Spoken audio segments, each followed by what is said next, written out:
మన పార్టీ అధ్యక్షుడు నీలో లీడర్షిప్ క్వాలిటీస్ ఉన్నాయని, నువ్వు ఒక పెద్ద లీడర్ అవుతావని ఊహించాడ్రా. ఇప్పుడు మన పార్టీలోనే కాదు, రూలింగ్ పార్టీలోనూ ప్రజల్లో కూడా నువ్వు పెద్ద చర్చనీయాంశం అయ్యావు. అందుకే మన పార్టీలో నీకు ఎమ్మెల్యే టికెట్ ఇద్దాం అనుకుంటున్నారు. I'm very happy. నాకు కూడా చాలా హ్యాపీగా ఉంది డాడీ. జనాలకి దగ్గర అవుతూ నేను అనుకుంది కూడా సాధించబోతున్నందుకు. నీ నమ్మకమే నీకు శ్రీరామకృష్ణ.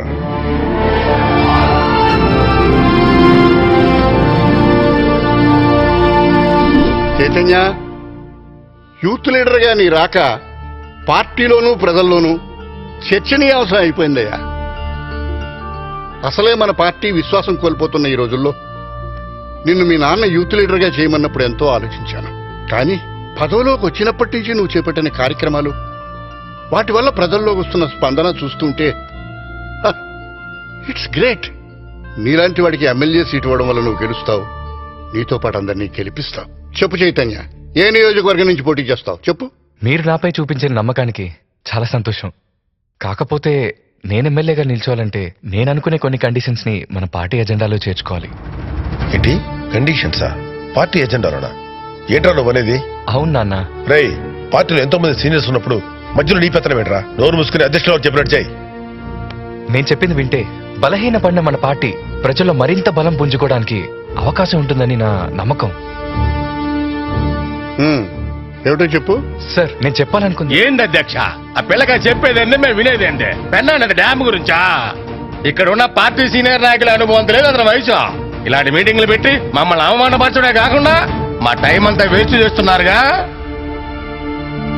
పార్టీ అంటే మనం ఓడినా గెలిచినా మనమే బాధ్యత వహించాలి. 10 సంవత్సరాలుగా ఆ పొజిషన్లో ఉన్నాం, నాన్న అడిగి దిగజారుతున్నాం. పోనీ ఎలక్షన్లో గెలవాలంటే ఏం చేయాలో మీరే చెప్పండి.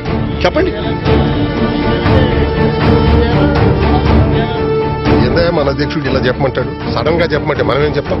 చూసారా, మీరు చెప్పరు, ఎవరైనా చెప్తే వినిపించుకోరు. పార్టీ అధ్యక్షులు మీరు ఎట్ట చెప్తే అట్ట అంటాం. నువ్వు చెప్పవయ్యా. తల్లిదండ్రులు మనకు జన్మనిస్తే ఓటరు మనకు జీవితాన్ని ఇస్తాడు. ఓటర్లను ప్రలోభాలతో మభ్యపెట్టకుండా గౌరవించటం నేర్చుకుందాం. మన నిజాయితీని చాటి చెప్తూ ఓటు విలువ గురించి వివరిస్తూ ఓటర్ బాధ్యతని గుర్తు చేద్దాం. చాలే ఆపోయా. ఎలక్షన్ లో ఓటర్ కి డబ్బు పంచకూడదా, మందు పోయకూడదా? పొద్దున్న లేస్తే ఉప్పు పప్పు జనానికి ఎంత అవసరమో ఎలక్షన్లు వచ్చినప్పుడు డబ్బు మందు కూడా అంతే అవసరం. ఇదిగో, ఎన్నికలప్పుడు ఓటర్లకే కొత్త పెళ్లి కొడుకు మర్యాదలు చేసినట్టు చేయకుంటే కూతుర్ని పుట్టింటికి పంపించినట్టు మనల్ని కూడా పంపిస్తారు. ఎన్నికలప్పుడు ఓటరుకు మంచి చెడు లాంటివయ్యా మందు డబ్బు. ఇంకా ఏందే కూర్చున్నారో? లేండి, ఇక్కడే విందు భోజనాలు పెట్టడంలా. మరి ఇంకా చూస్తారని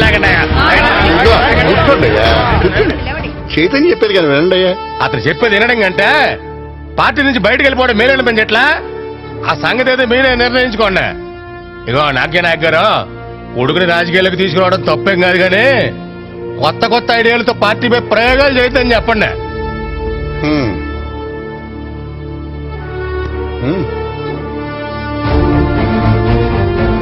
చైతన్య, నాతోరా.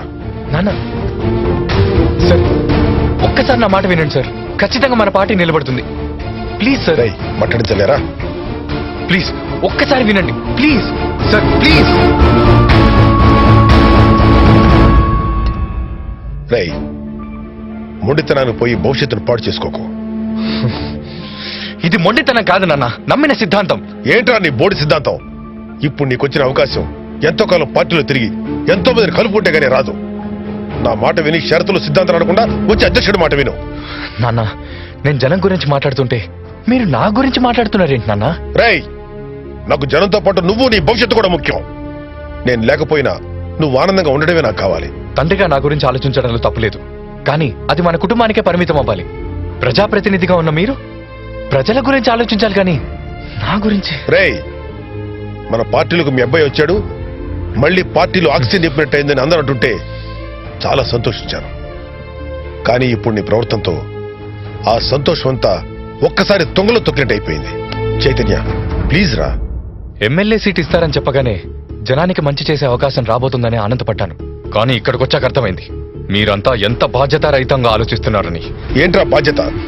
ఒక కన్న తండ్రి ఆవేదన అర్థం చేసుకోలేని వాడివి రేపు ప్రజల సమస్యలను ఎలా అర్థం చేసుకోగలవు? నన్ను సెంటిమెంట్ తో కొట్టినంత మాత్రాన నన్ను నేను మోసం చేసుకోలేను. అంటే ఏంట్రా నువ్వు చెప్పేది?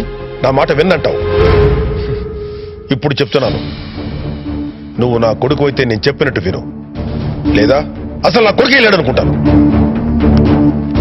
ఆ రోజే మెమ్మతో పాటు చనిపోయాడు అనుకుంటాను. పోరా. మీ ఇష్టం వచ్చాడు అనుకోండి, అసలు కొడుకే పుట్టలేదు అనుకోండి, పుట్టినా చచ్చాడు అనుకోండి, కానీ నేను మాత్రం మీరు చెప్పినట్టు చేయను. నేను నమ్మిన ఆశయాల కోసమే పనిచేస్తాను.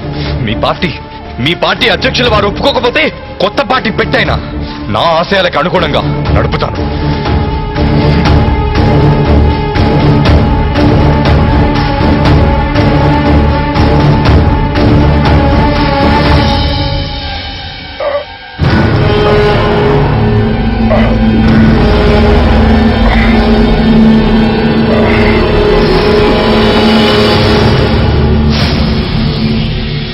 బాబు, నాన్నగారు ఇక మనకు లేరు బాబు.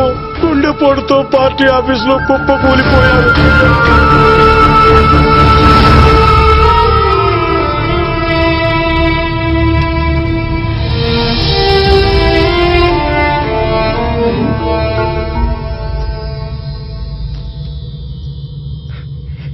నాన్న, నన్ను క్షమించు.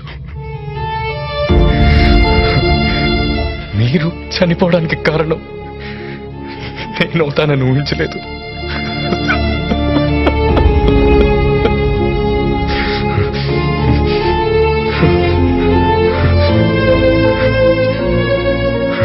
కానీ నాన్న,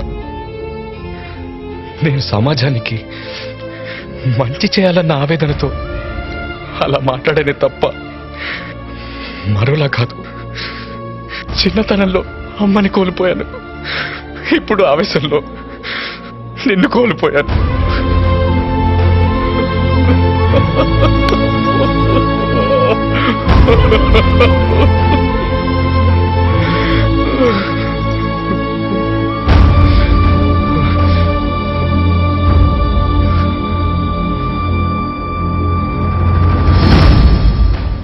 మహాత్మా, కుల మత భాష ప్రాంతాలకు అతీతంగా భారతీయుల్లో ఆత్మస్థైర్యాన్ని దృఢ నిశ్చయాన్ని నింపి దేశ స్వాతంత్రానికై ఎంతో శ్రమించి ఆ పోరాటాన్ని ముందుకు నడిపించారు. మీరనుకున్న ఆనాటి యూనిటీ ఇన్ డైవర్సిటీ ఈరోజు డైవర్సిఫైడ్ యూనిటీగా మారిందా? ఇదివరకు పెళ్లిళ్లకు పేరంటాలకు పరిమితమైన కులం ఇప్పుడు విచ్చలవిడిగా విజృంభించసాగింది. 5-6 దశాబ్దాల క్రితం ఎన్నికల్లో గెలవడానికి అర్హతలు కావాలి, కానీ ఈ రోజున ఎన్నికల్లో నిలబడడానికి అర్హతలు కావాలి. జనబలం ఉన్న కులానికి ధనబలం లేకపోయినా, ధనబలం ఉన్న కులానికి జనబలం లేకపోయినా వారు శాశ్వతంగా ఎన్నికల్లో పోటీ చేసే అవకాశాల్ని కోల్పోయారు. మహాత్మా, స్వాతంత్ర్యం వచ్చిన తర్వాత మన దేశ మనుగడ, సంస్కృతి ఎంత ముందుకు నడిచాయో మీరే చెప్పండి. జై భీమ్. మీ పేరు చెప్పుకుంటూ బడుగు బలహీన వర్గాల అభివృద్ధి పేరుతో రోజువారీ రైతు కూలీలను జై జవాన్, జై కిసాన్, గరీబీ హటాओ, రోటీ కపడా और మకాన్ అన్న నినాదాలు మారుమ్రోగాయి. అవి కార్యరూపం దాల్చి ఉంటే ఈ రోజు రోజువారీ కూలీలు, రైతు కూలీలు అవసరానికి రక్తాన్ని, కిడ్నీలు అమ్ముకుంటున్నట్టు ఎన్నికలప్పుడు ఓటు నమ్ముకోవాల్సి వస్తే దానికి కారణం ఈ రాజకీయ వ్యవస్థదా? దాని అడుగులకు మడుగులొత్తిన అధికారిక వ్యవస్థదా? మీ ఆశయాలను సాధించే ప్రయత్నంలో నేను నా తండ్రిని కోల్పోయాను. ఓటర్ని, ఓటు హక్కుని గౌరవిద్దామంటే రాజకీయ పార్టీకి దూరం అయ్యాను. నన్ను రాజకీయాల్లో ఉన్నత స్థానంలో చూడాలనుకున్న నా తండ్రి చావు కూడా నేనే కారణమయ్యాను. ఈ కుళ్ళిన రాజకీయ వ్యవస్థను ఎంత కష్టమైనా ప్రజలకు ఉపయోగపడే విధంగా మారుస్తానని చనిపోయిన నా తండ్రి ఆత్మసాక్షిగా ప్రమాణం చేసి చెప్తున్నాను. చేతు,